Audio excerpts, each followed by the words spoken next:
วันนี้ออกปริวาสมาเอาบุญมาฝากโยมแม่ วิมลอายุได้94 ปีวิมลอย่างก็มอนอย่างก็แม่อุ้ยอุ่นวงเมธาเนาะ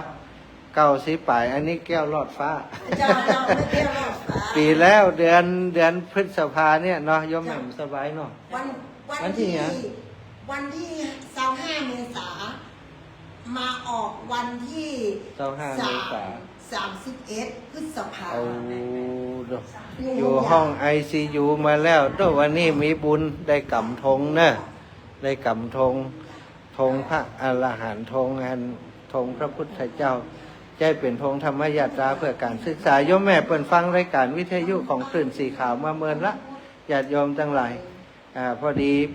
ป็นแม่อุปถัมภ์ของโยมแม่จงดีเชื่อกันทาแม่จงดีมาดำหัวมาแอวหามอนต้องหายากหันอาจารย์สมชาติวันนี้ได้หันสมใจเนาะ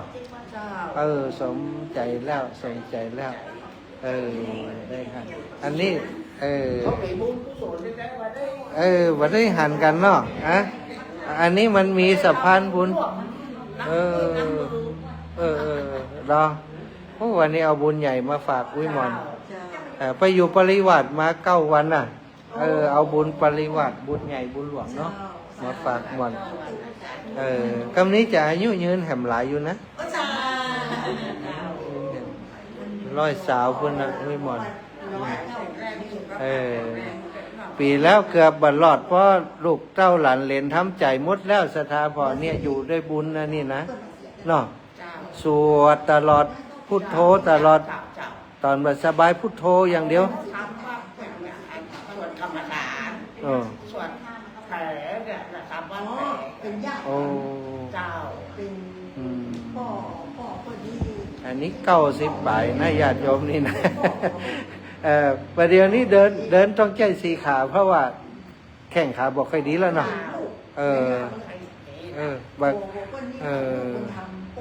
มันบกรมันเป็นหยังขาเป็นหยังเต่ากะก็เป็นเต่าแต่กะเมื่ออายุได้90ดอกเป็นเต่าสบายเขาขาเนี่ยเขาลบออกจากกันไปเจ้านั่นมาที่ปีนี่ละ4 ปี4 ปีแล้วเนาะดีใจวันนี้ป้าวิมลอันนี้ลูกหลานวิมลอันแม่อุดวงเมธาเนาะจุดได้เจียงก็รับพรคนนี้แม่พันนิพานั่นก็โยมปีละปีพันเคยโยมเท่าแล้วเป็นงามอยู่ห้องว่าโยมปีหน้าบ่เฮือนั่นน่ะหน้าบ่เฮือจะห้องแม่ก่อนนุ่มอยู่ในห้องโยมปีนั่นหลานสาวน้องกิ๊บอันนี้สาวศรีสะเกษพุ่นนั่นนี่นะไปมีครอบครัวอยู่ศรีสะเกษคนบรรเทาเนี่ยไปมาอยู่อำเภอเมืองศรีสะเกษนะใส่ชุดตั้งอีสานอยู่เนี่ยเนาะวันนี้ได้มาพบมาหันมอนวิมลนิพานประสบการณ์เฉียดตายมาแล้วปีที่ผ่านมาบัดได้สะทกสะท้านสะทายาติโยมได้ภาวนาได้สวดมนต์ตลอดติดรับไปฝันหันกับเทวดานะคนทำบุญฝันหันกับเทวดาเนาะพรมน้ำป้อนหนาวล่ะแต่อยู่ห้องแอร์แต่อยู่ห้องแอร์เอาผ้าห่มมาแม่ห่ม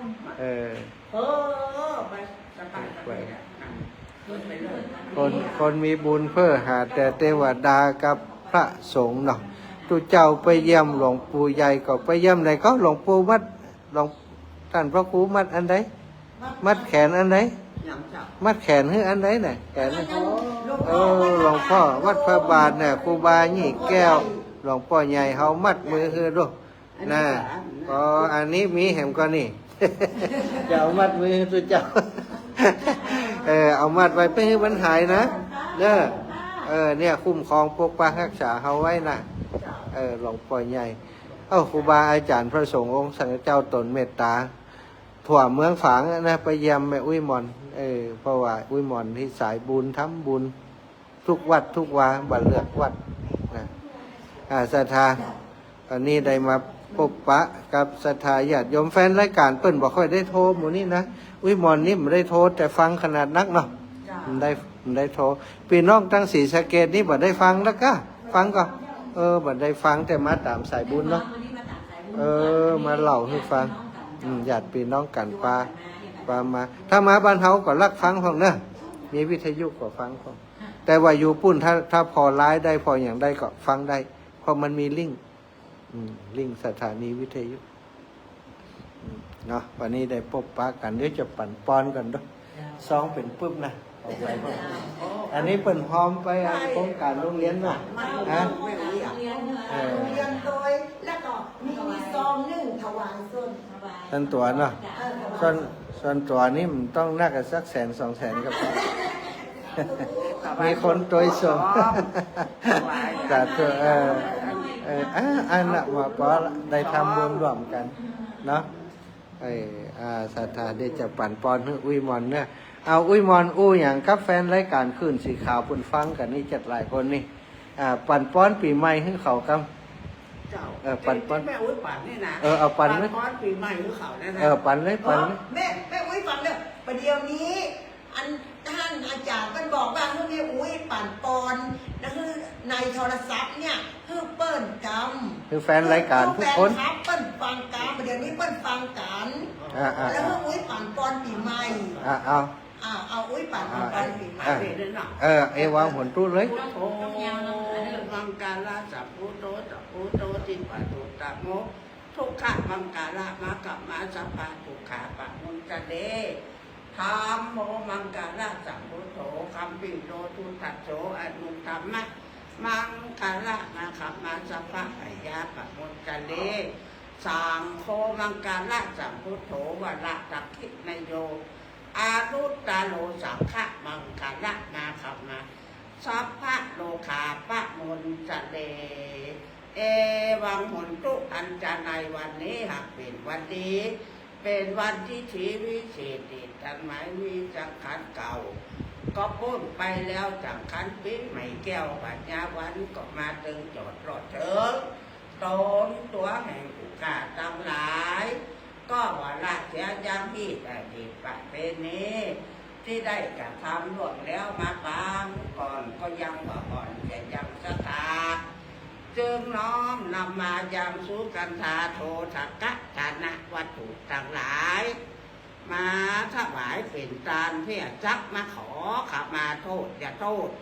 ผู้ฆ่าก็โหดอโหสิกรรมแม้นว่าเจ้าต่างหลายได้กระทำดังนี้และดังจอบคือสมประกอบอนุปนิชาคืออายุเกคายืนยิ่งโลกภัยสิ่งหนีไก่หาพิกาทุกพำพร้อม